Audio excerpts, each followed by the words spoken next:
Hey, what's up? Maik, Wiedenbach here. Cheat meals, cheat days. Don't do it. Okay, I don't want to be the Grinch and take stuff away, but cheat meals and especially cheat days have been a pet peeve of mine for the longest time. For the simple reason is because people just blow out their entire diet, right? So first things first, the one thing people fail at, astonishingly, is math. So they have a deficit for, let's say, 5 days of, let's say, 500 calories a day, which comes to 2,500. And then into the weekend, they go completely overboard by 4,000 calories. And then they say, well, but it was only a day and a half. It's like, yes, but the math dictates that now for the week, you're in a surplus, okay? So all that meal prepping, all that doing was for naught, right? So when I hear cheat meal, cheat days, that to me automatically associates with like, this person sees the diet as too restrictive, there's something missing in my life, and I have to reward myself for being good, and by the same token, I punish myself when I was bad. So I eat whatever, and then I go on the treadmill for 6 hours on empty stomach or something stupid, okay? So now life happens, right? There's company dinners, there are Christmas parties, there are all kinds of things, and that's okay. And that's completely fine. But what you do is, you know there's gonna be an event, you just eat a little bit less during the day, and then you go to that event, and maybe you don't clean up the buffet, but you eat, you enjoy yourself, because, you know, life is short, I get that, and you move on. There's nothing worse than these people that try to make healthy Christmas cookies.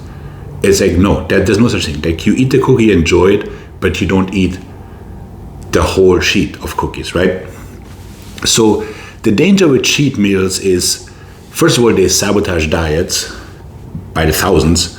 And then also I feel they set up almost an eating disorder, right? It's not quite one, but people then, they are so fixated on their cheat meal for whatever they're doing. And then it becomes unsustainable, because you can't be miserable for, let's say, 6.5 days. And then you have this tiny window where you enjoy life again, and then you go back, right?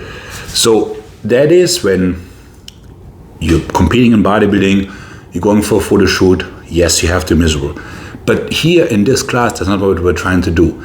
We're just trying to get into a healthy lifestyle, to be reasonably lean. And that can be perfectly accomplished with, you know, occasionally eating some junk, you know? There's also the differentiation between good foods and bad foods I don't really like.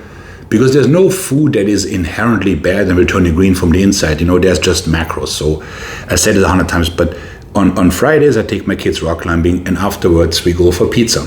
I have 2 slices, and guess what happens? Nothing. It doesn't impact my physique one bit. You know, you just account for it, and you move on with life. But you also don't want your entire being to circle around like this particular food, and I can never have it. And then when this is over, I can have it. And this is why people blow up after photo shoots, after bodybuilding shows, because the cheat day becomes a cheat week and then a cheat month, right? And before you know it, the guy gained 30 pounds in no time.